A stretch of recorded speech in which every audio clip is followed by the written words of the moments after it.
Každý začína od nuly. Nikto ťa nepozná, keď máš prvé video a možno len pár odberateľov. Práve tam sa rozhoduješ, či vydržíš alebo to zdáš. A ja som mal v nich, keď som si myslel, že to nemá zmysel. Videá, ktoré mali 10 pozradí.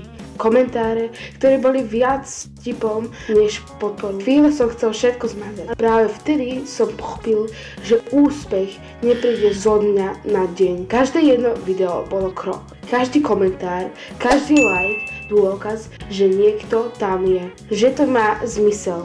A tak som išiel ďalej. Ak chceš niečo dosiahnuť, nesmieš prestať.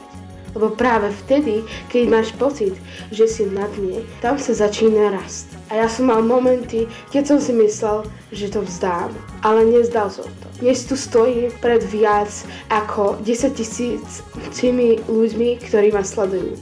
A tu je dôkaz, že keď vydržíš, môžeš premeniť sen a realitu.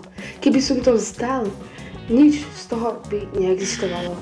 Ani kanál, ani merch, ani moje vlastné drinky. Keď točím toto video, tak je 14.9., čo slavujeme 14. narodeniny. Ako môj darček vám, takýto pekný, bude sa predávať na filmovač.com zatiaľ od 14.9. Dobrú povedané zásobu, musí to vyskúšať, jak to chutí.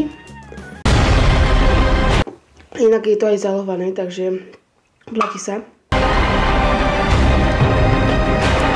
Tu je taký kódik a keď na takej stránke jednej zadáte takúto QR kódu, neviem, či to pôjde naskenovať, a keď zadáte takýto kódik, ktorý je tuto pod viečkom, tak môžete vyhrať veľa ceny.